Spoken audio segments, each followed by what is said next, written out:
नमस्कार दोस्तों, आप देख रहे हैं हक से, जहां मैं आपको सच बताता हूं बिना किसी फिल्टर, बिना किसी डर के। आज की कहानी शायद दुनिया का सबसे गर्म टॉपिक। क्या ईरान इजराइल झगड़ा सिर्फ एक और इलाकाई लड़ाई है या हम तीसरे वर्ल्ड वॉर की तरफ बढ़ रहे हैं? चलो जमीन पर क्या हो रहा है उसे समझते हैं। ईरान और इजराइल, उनका तनाव बहुत बढ़ गया है। महीनों की झड़पों के बाद ईरान ने अपने ड्रोन, मिसाइल और टैंक ठीक बॉर्डर पर लगा दिए हैं। Israel air strike, cyber attack और बहुत सारी कूटनीतिक ताकत से जवाब दे रहा है। और अमेरिका, वे खाड़ी में हैं, अपनी नेवी को अलर्ट पर रखे हुए हैं, जबकि रूस और चीन हर चाल पर नजर गड़ाए हुए हैं। लेकिन ईरान चाहता क्या है? सीधा सा जवाब, इलाके में अपनी ताकत बढ़ाना। उसका असर सीरिया से यमन तक फैला हुआ है। वह हर प्रॉक्सी ग्रुप को सपोर्ट कर रहा है जिसे वह कर सकता है।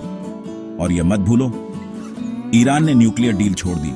अब वह 60% से ज्यादा यूरेनियम को एनरिच कर रहा है, जो सिविलियन यूज से कहीं ज्यादा है। इसका मतलब है कि ईरान के पास एक खतरनाक कूटनीतिक कार्ड है, और शायद कुछ और भी डरावना है। तो दुनिया कैसे रिएक्ट कर रही है? यूएन शांति के लिए कह रहा है, लेकिन ईमानदारी से कहें तो वे अपीलें सिर्फ कागज पर लिखी बातें हैं। अमेरिका इजराइल को सपोर्ट कर रहा है, रूस ईरान के साथ रिश्ते गहरे कर रहा है, और इंडिया बस देख रहा है, तेल की कीमतों को लेकर चिंतित है। अगर यह चीज बड़े पैमाने पर फैलती है तो हम तेल की कमी, शरणार्थियों की बाढ़ और आतंकवाद की एक नई लहर देख सकते हैं। यहां बड़ा सवाल है, क्या यह तीसरे वर्ल्ड वॉर की शुरुआत हो सकती है?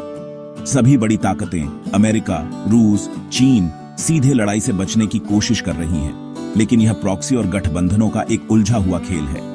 एक गलत चाल, किसी राजदूत पर एक हमला या एक तेल टैंकर का फटना, और दुनिया एक नए ग्लोबल संकट का सामना कर सकती है।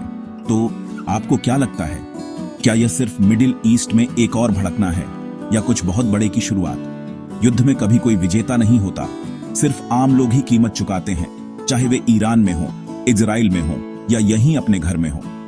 अपने विचार कमेंट्स में बताओ, और ज्यादा सच्ची, निडर अपडेट्स के लिए हक से के साथ बने रहो, क्योंकि यहां मैं आपको सच बताता हूं, चाहे वह कितना भी मुश्किल क्यों ना हो।